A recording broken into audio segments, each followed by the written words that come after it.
Yes, Peter, good morning. Good morning, ma'am.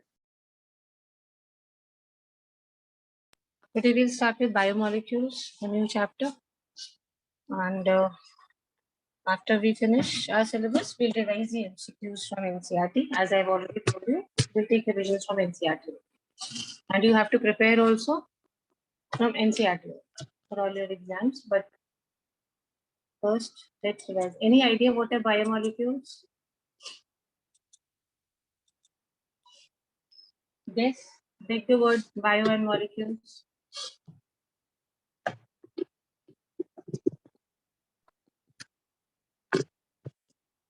Yes, dear. Anyone? Try and break this word biomolecules. Guess what does it mean? Molecules found in living organisms, biomolecules. Bio always means life. So those molecules which you find in living organisms. Okay, simple.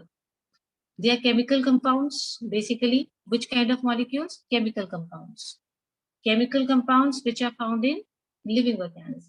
They could be organic compounds or they could be inorganic.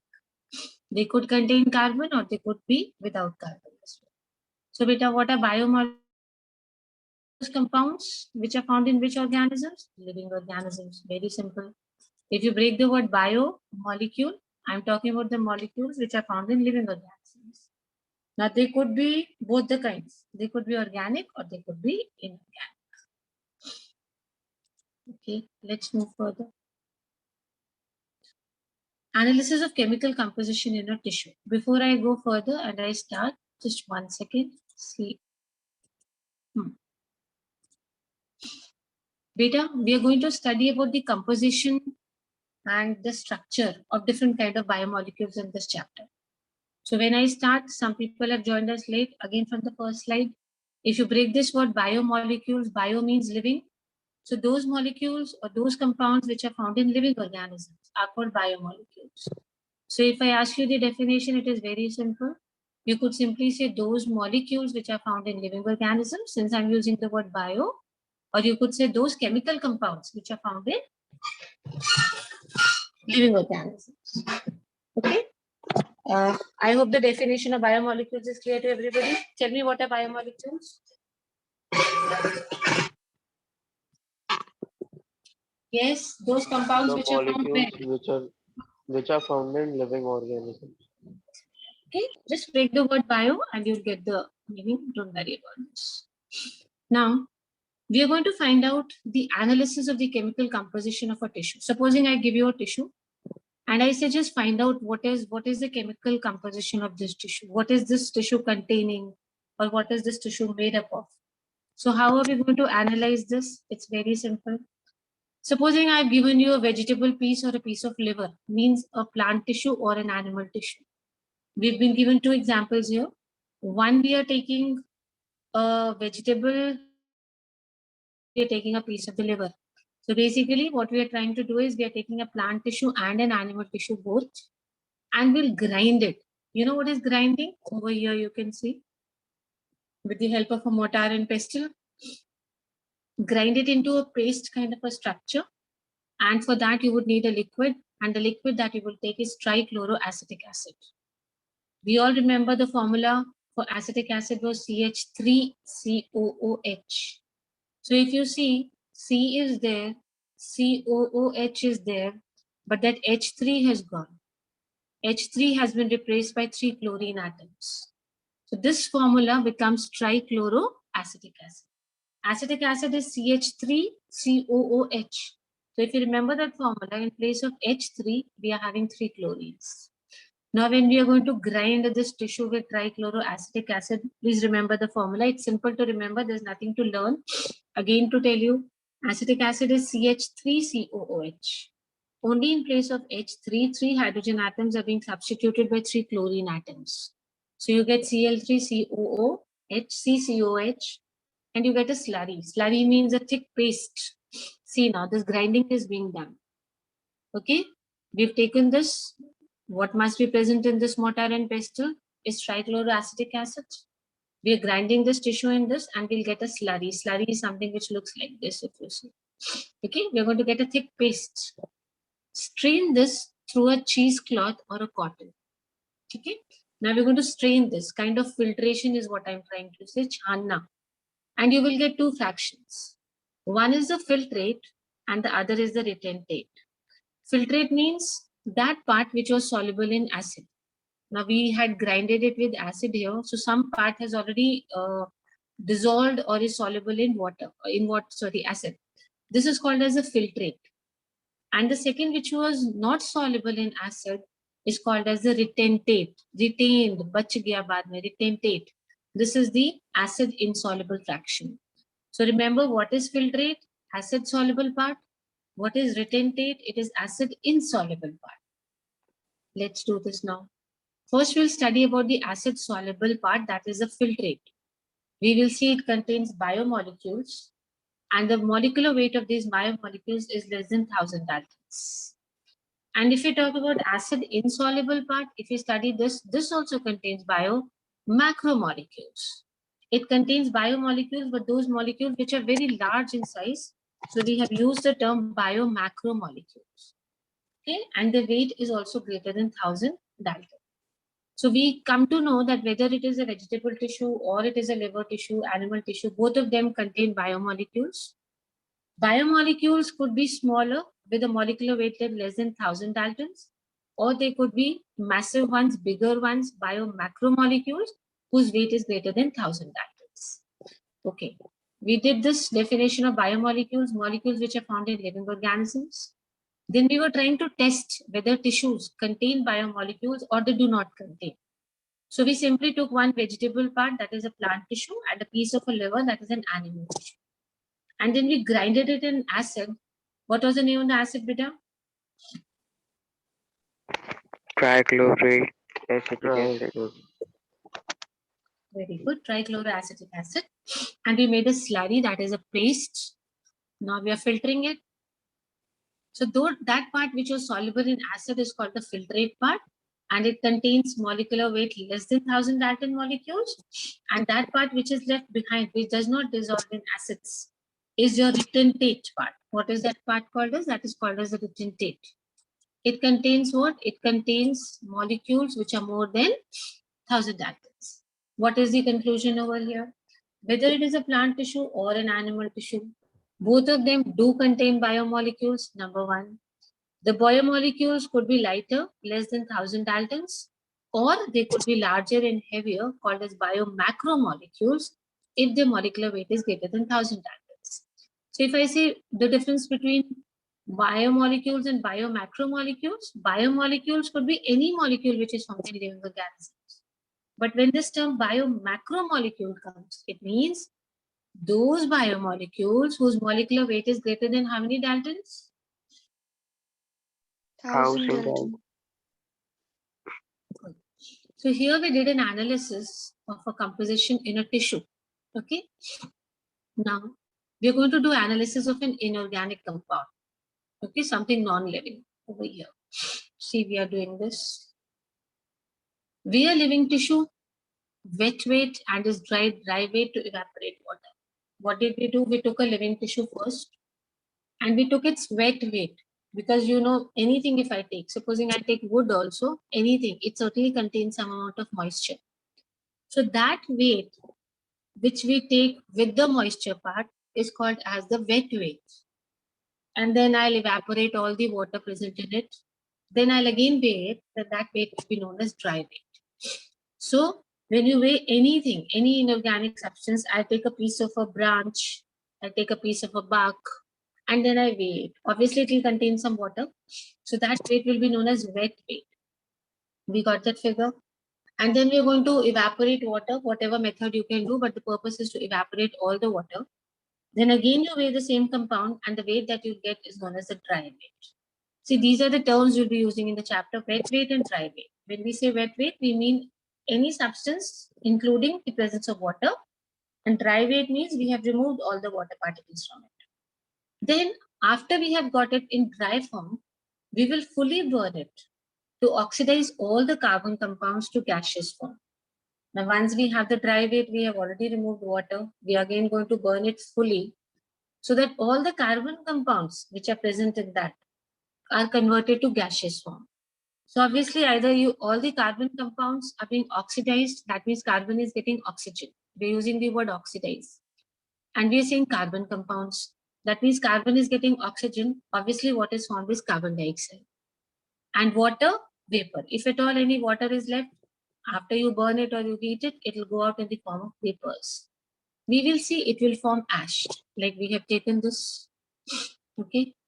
First we took the wet weight, we heated it, and we evaporated it or we kept it in the sun, whatever. And then we got the dry weight. And then we totally burned it. After burning, we saw that a gas is released, that is carbon dioxide, and some water vapor is released. And what is left behind is this in your hand, that is ash. Now we'll try to find out what is the composition of ash.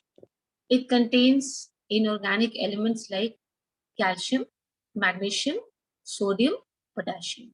These are the main inorganic elements. And it also contains some compounds like sulfates, okay, phosphate, sodium chloride, and calcium carbonate. Basically, it contains what? It contains inorganic elements and inorganic compounds both. Okay, let me have a quick revision of this. First, we took a living tissue along with the water present in it, and we weighed. What is that weight called? Wet weight.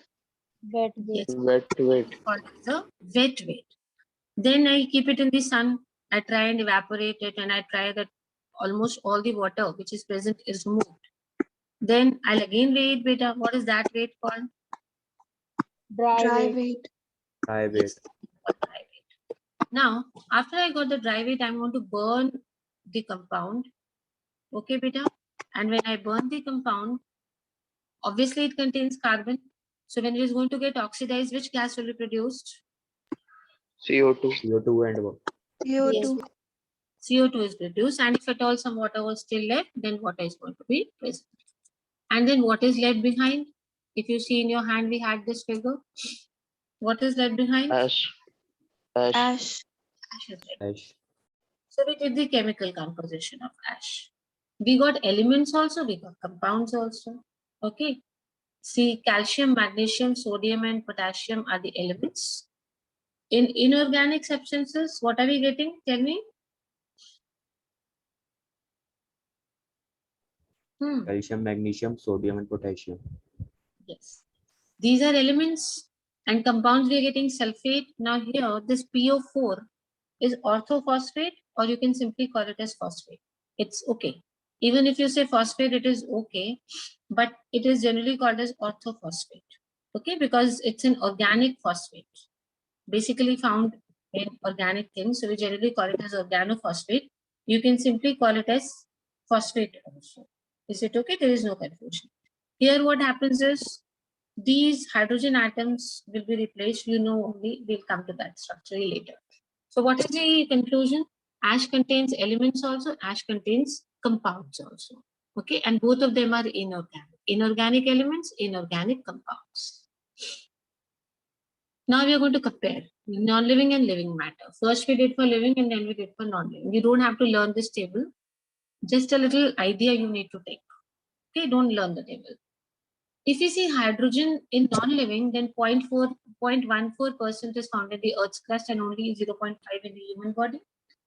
Carbon in the Earth's crust is only 0.03, but in human body it is 18.5.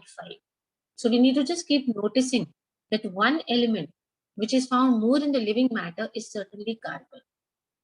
Non-living, you're finding it as 0.03, and in human body you're finding somewhere around 18.5. Oxygen is one more compound, beta. 46.6 in the Earth's crust and 65 in the human body. Nitrogen is very little in the Earth's crust. Please don't get confused. We are not talking about atmosphere. We are not talking about the composition of air. Otherwise, nitrogen would have been a major factor. But here we are not talking about the atmospheric gases. Never to get confused here. Nitrogen is very little in the Earth's crust. In human body, it is there. 3.3. You know it is a part of amino acids and proteins in our body. Sulfur 0.03%, and here it is 0.3. Sodium 2.8, 0.2. Calcium 3.6, 1.5. Magnesium 2.1, 0.1. And silicon is one thing which is found a lot in the Earth's crust, around 27.7, and it is negligible in the human body. You don't have to learn. You have to simply keep in mind that this element is found in abundance in the Earth's crust, but it is negligibly found in the human body. Okay, and this carbon, if you see, and oxygen. Earth's crust, they are more less, they're more in the human body. No need to learn this.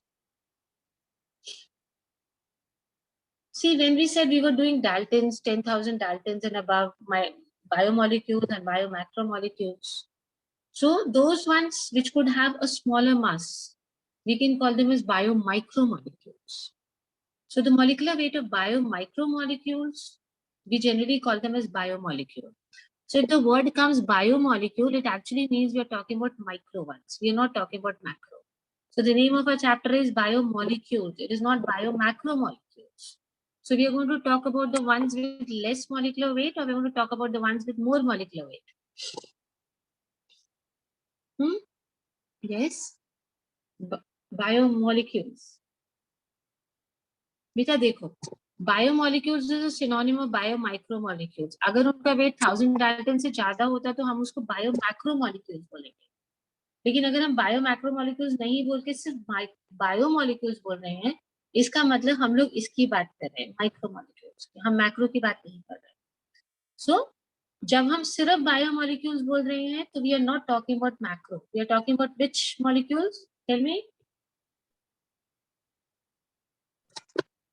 Micro. हाँ, जब हम सिर्फ biomolecule बोलेंगे मतलब bio micromolecule की बात हो रही है. All those whose molecular weight ranges from 18 to 800 daltons. And if we go above 1000 daltons, तो वो कौन से हो जाते हैं? Which biomolecules? Biomacromolecules. Yes, biomacromolecules. देखिए यहाँ पे पढ़ा था. See, less than 1000 dalton biomicromolecules and more than 1000 dalton ये हो जाते हैं हमारे macromolecules. बेटा अगर हम कुछ भी नहीं बोल रहे हैं, अगर हम मैक्रो वर्ड नहीं लगा रहे हैं, सिर्फ ये लिख रहे हैं बायोमोलिक्यूल, दैट मीन्स हम माइक्रो की बात कर रहे हैं. So we are talking about those molecules जिनका weight is less than 1000 daltons. It could range between 18 to 800 daltons. Okay, this is the general weight. Okay, the acid soluble pool represents the cytoplasmic composition. And we are going to study about कि micromolecules में होता क्या क्या. We are not talking about macromolecules. Please keep in mind we are talking about micromolecules, and we are checking what is the composition of the cytoplasm of such molecules. So we'll see number one very important thing which is present is amino acids. Second is lipids. Third is sugar, and fourth is nitrogenous bases. These four things are present in the cytoplasm in which molecules? Micromolecules. Chinka weight is somewhere 18 to 800 daltons. So four things: amino acids, lipids, sugar, and nitrogenous bases. First, let's study about the first thing which is present in biomolecules, that is amino acids. What are amino acids? The compounds which are formed of an amino group, an acid group, and a variable group. ठीक है बेटा, देखिए ये आपका amino group है, ये वाला, ये जो बॉक्स में दिख रहा है ये NH2, ये वाला, ये आपका अमीनो ग्रुप हो गया. This is your acid group, COOH. This group is called as carboxylic acid group. And this is R group, variable. यहाँ पे कुछ भी हो सकता है. So अगर ऐसा composition आपको मिल जाएगा, where carbon center में है, you know the valency of carbon is 4. So 4 things हैं. एक जगह पे तो ये hydrogen 6 है, एक जगह पे अमीनो ग्रुप लगा है, एक जगह पे एसिड ग्रुप है. ये जो वाला एक कार्बन वाला ये जो वैलेंसी है वेरिएबल है. Any R can come over here. So this is what we call as an amino acid. Look over here. See, we have this, we have NH2, that means एक amino group तो है ही है. ये carbon होता है, ये तो पता ही होगा केमिस्ट्री में. This points are carbon. So carbon है, डबल बॉन्ड ऑक्सीजन OH, यानी ये कार्बोक्सिलिक एसिड ग्रुप हो गया हमारा. एंड यहाँ पे what we have is a variable group. In chemistry you take R, you know R, CH2, CH3, जब भी आप लगाते हो आप R बोल देते हो. Any alkyl group when we take up methyl, ethyl, propyl, any groups we generally represented by R. So any group can come over here. So NH2 and COOH are attached to this देखो same carbon atom, ध्यान से देखो, so they are called alpha carbon. ये देखो amino group ये रहा and COH group ये रहा। इफ यू सी दोनों के दोनों सेम कार्बन एटम से अटैच्ड हैं, this is alpha carbon. Okay, because they are attached to the alpha carbon, that is why they are known as alpha amino acids. Okay, so we call them as what? We call them as alpha amino acids because they are attached to which carbon? Alpha carbon. Carbon. Both of them, if you see, they are attached to the same carbon and ये कौन सा वाला carbon है आपका? अच्छा ये बताओ alpha carbon क्या होता है? केमिस्ट्री में पढ़ा होगा alpha carbon beta carbon. What is the difference between alpha and beta carbon?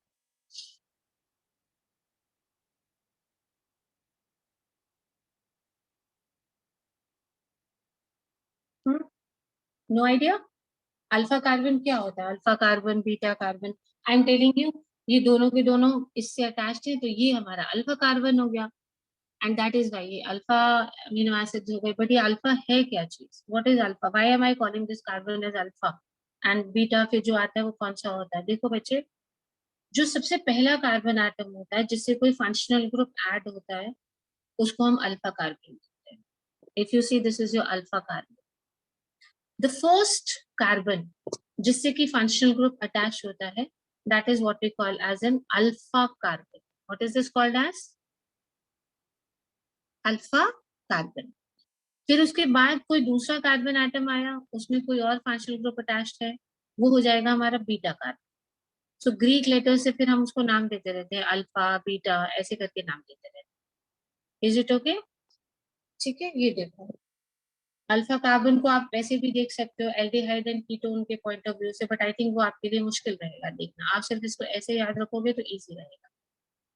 So this is the first carbon जिससे अमीनो ग्रुप भी अटैच्ड है, फंक्शनल ग्रुप अटैच्ड है ये वाला। Which functional group is attached over here? ये आपको दिख रहा है acidic group is attached. So this is alpha carbon. So these acids are called alpha amino acids and they're actually substituted methanes. If you remember, methane is CH4. तो CH ये होना चाहिए था मीथेन में। One hydrogen of methane is replaced by amino group. One hydrogen of methane is replaced by carboxylic group. One hydrogen में variable side chain आ गया and one hydrogen तो बचा है अपनी जगह। So if you see carefully बेटा ये methane का ही substitution। Methane is CH4. Out of these 4 hydrogen atoms, एक हाइड्रोजन अभी बिल्कुल retained है, बाकी सब में सब्स्टिट्यूशन हो गया। This hydrogen is replaced by amino group, this is carboxylic acid group and यहाँ पे कोई वेरिएबल साइड चेन आ गया।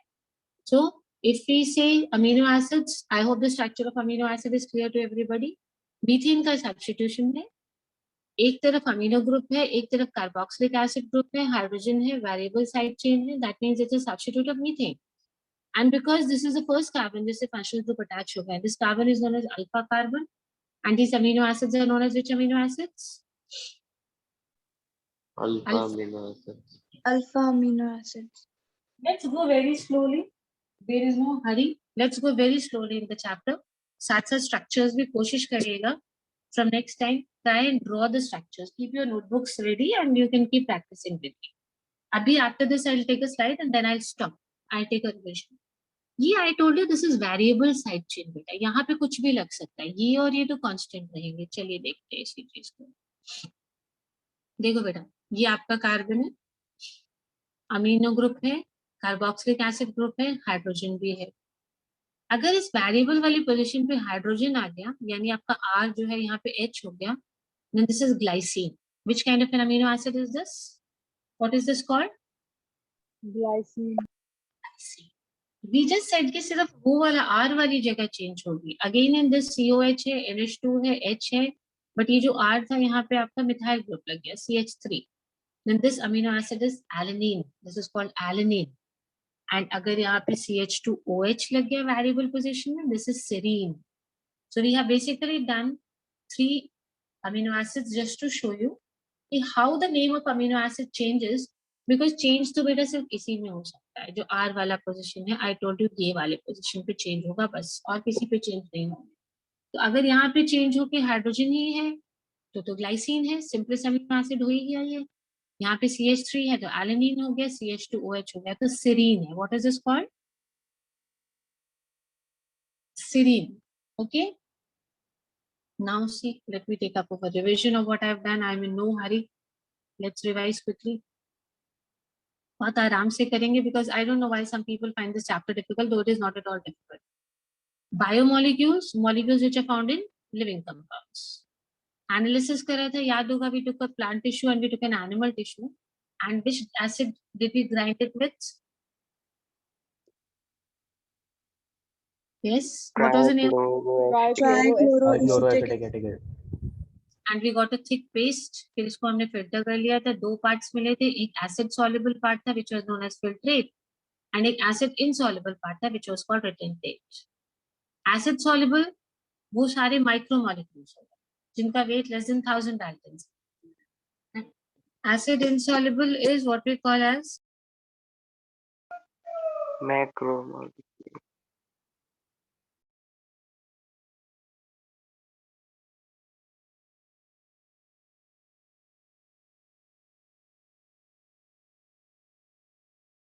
yes beta.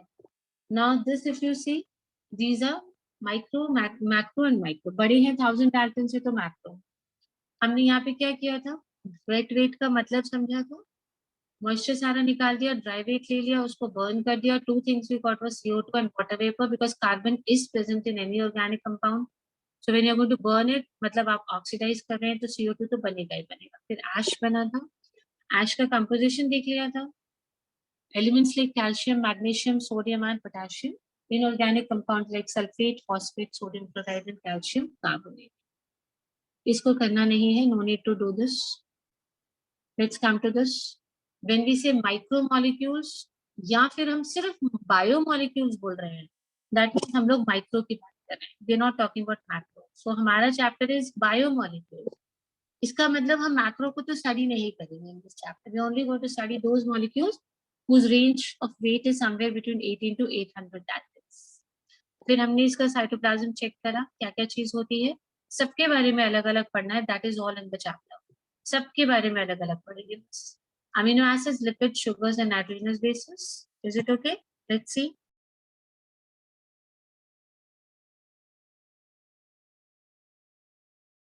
Okay. Now we talked about amino acids. Substitution किसका है? ये मीथेन का है बेटा. देखो हाइड्रोजन के एक जगह अमीनो ग्रुप, एक जगह carboxylate, variable chain.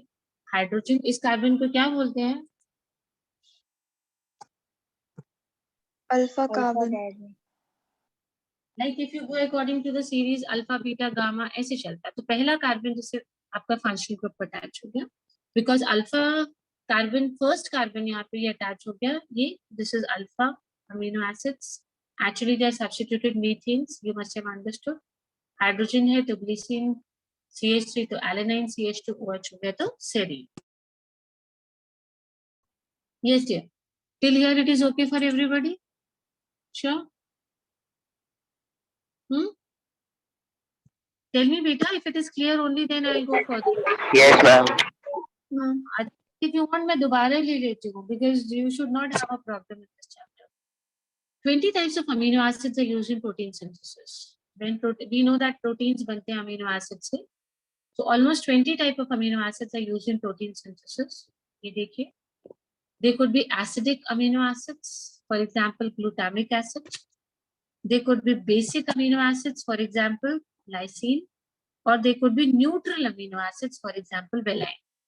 So amino acids तो सभी हैं, but इनका nature क्या हो सकता है? They could be acidic, they could be what? Tell me, basic, or what is the third possibility? They could be Neutral. Yes, they could be neutral ones also. Okay. See now, which amino acids को हम acidic मानेंगे? All those amino acids जिसका protonated form अगर हम लेते हैं तो 7 पे आता है. ठीक, देखो मैं आपको बताऊं, हम जनरली अमीनो एसिड्स को एसिडिक ही मान लेते हैं. इनकी साइड चेन्स क्या होती हैं?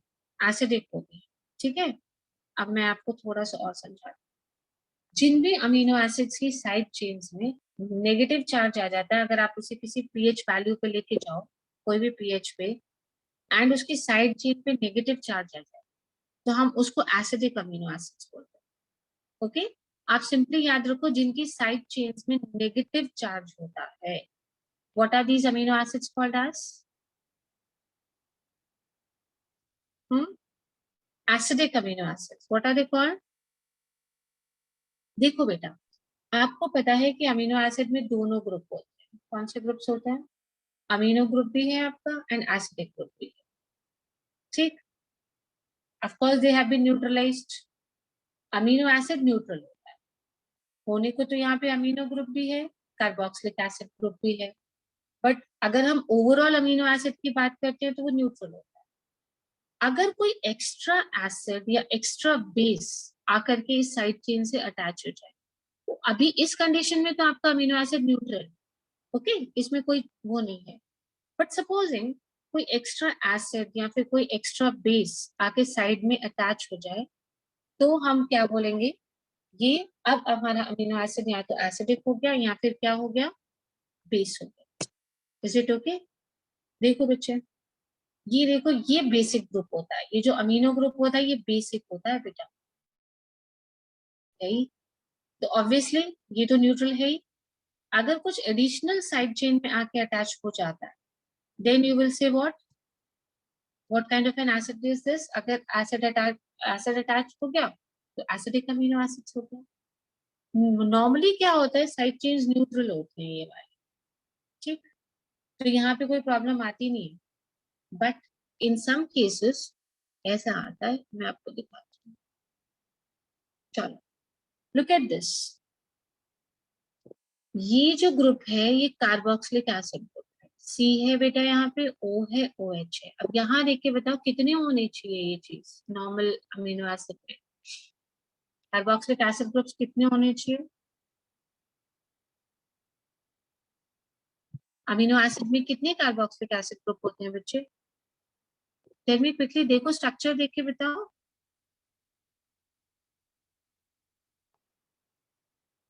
कम ऑन चिल्ड्रन, दिख रहा है हमें स्क्रीन पे, how many carboxylic acid groups are there? One. बेटा 1, that's what I am saying. ये देखिए यहाँ पे, ये वाला जो है ये 1 है। अब इसको ध्यान से देखना, यहाँ देखो 1 2, कितने अमीनो एसिड, कितने कार्बोक्सिलिक एसिड ग्रुप्स दिख रहे हैं आपको? 2. यानी एक एडिशनल एसिड अटैच हो गया, सो ऑब्वियसली ये एसिड जो है अमीनो एसिड ये कैसा बन जाएगा? एसिडिक हो जाएगा। आप बस इतना याद रखो बेटा, आपको सब चीज समझ में आ जाएगी कि ये बेसिक ग्रुप होता है। अमीनो ग्रुप क्या होता है? बेसिक ग्रुप होता है, and this is acidic. So obviously एक दूसरे को बैलेंस करके न्यूट्रलाइज कर देते हैं, तो amino acid, normal amino acid जो होते हैं वो न्यूट्रल होते हैं। बट अगर हम ये सोचें कि एक और यहाँ पे एक और साइड चेन में एक और कार्बन अटैच होके जा रहे हैं एंड यहाँ पे एक एसिडिक ग्रुप एडिशनल लग गया, तो अब तो एसिडिक हो जाएगा। एंड एक एडिशनल अगर अमीनो ग्रुप लग गया तो अमीनो एसिड क्या बन जाएगा? एसिडिक और basic? Amino group is basic, तो अगर अमीनो ग्रुप एडिशनल लग जाएगा तो अमीनो एसिड कैसा बन जाएगा? Basic amino acid. Basic amino acid. फिर से समझ लेते, no issues. Normal amino acid में बस ये याद रखिए, एक बेसिक ग्रुप है that is amino group and एक एसिडिक ग्रुप है दैट इज कार्बोक्सिलिक एसिड। अब यहाँ देखना ध्यान से, यहाँ तक हमारा नॉर्मल अमीनो एसिड है, ठीक है? अब यहाँ पे साइड चेन में, साइड में एक और कार्बोक्सिलिक एसिड ग्रुप अटैच हो गया, ठीक है बेटा? ये रेड वाला देखिए, एक ही कार्बोक्सिलिक एसिड होना चाहिए था, एक और लग गया साइड चेन में, तो ये हो गया acidic amino acid. Now please see, first वाले में NH2 only 1 is there. Second case में how many NH2s can you see? 2. 2, and I already told you amino group is a basic group.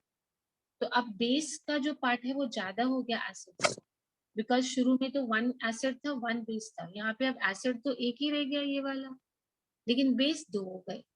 Side chain में क्या लग गया हमारा? ये देखिए बेस लग गया एक एडिशनल ब्लू वाला। देखिए रेड एक दिख रहा है, ओनली 1, यहाँ पे 2 रेड्स थे, एसिडिक ग्रुप्स 2 थे। इफ यू रिमेम्बर लिटमस वाला रेड एंड ब्लू कलर, उससे आप रिलेट कर सकते हैं। अगर 1 रेड 1 ब्लू है तो न्यूट्रल है, दो रेड्स हो गए यानी दो एसिडिक ग्रुप्स आ गए तो एसिडिक अमीनो एसिड हो गया, एक एडिशनल बेस लग गया, अमीनो ग्रुप लग गया तो बेसिक हो गया बेटा। एक ही कार्बोक्सिलिक है, एक ही बेसिक ग्रुप है, so this is your neutral amino acid. What is this amino acid called as? Neutral amino acid. Should I explain it once again or you have understood, children?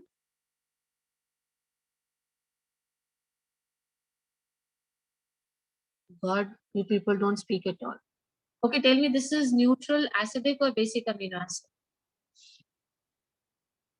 Neutral amino acid. This is neutral because we have one acidic group and we have got one basic group. So neutral hai. Okay, let me attach another amino group over here. Side chain mein one more amino group I will attach.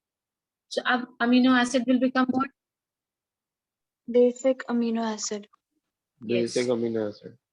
Because बेटा एक additional base आने से दो base हो गई, acid एक ही है तो बेसिक नेचर हो गया. Let me attach another carboxylic acid group here now. So the amino acid is going to become what now? What will be the nature? Acidic amino acid. Yes. Okay, we are going to have more of acids here. Okay, now see over here. Look at the structure. How many acidic groups you have over here? See, this double bond O, what is this? Acidic group. So how many acidic groups, how many red boxes can you see over here? 2. 2. So we have two acidic groups. NH2 basic group hota hai. So 2 acid and 1 basic group. So this is acidic amino acid. अगर हम यहाँ पे देखें बेटा तो carboxylic group तो 1 ही है, ये OHO वाला, एंड अमीनो ग्रुप्स 2 आ गए. अमीनो बेसिक होता है तो ये हो गया हमारा बेसिक अमीनो एसिड. यहाँ पे 1 बेसिक ग्रुप है, 1 एसिडिक ग्रुप है, so this is going to be a neutral amino acid. Acidic amino acid, the example is glutamic acid. Basic amino acid, ये वाला एक extra basic group है lysine, and neutral में आता है valine. The neutral amino acid is valine. So we all have in mind the structure, how an amino acid looks like. Alpha carbon है, एक तरफ एक बेसिक ग्रुप अटैच्ड है amino group, एक तरफ कार्बोक्सिलिक एसिड ग्रुप है, एक तरफ हाइड्रोजन एज इट इज है, एंड फोर्थ पे हमारा R है, दैट इज वेरिएबल ग्रुप. सो अगर हम सोचे तो ये सब्स्टिट्यूशन है कौन से हाइड्रोकार्बन का? Tell me, which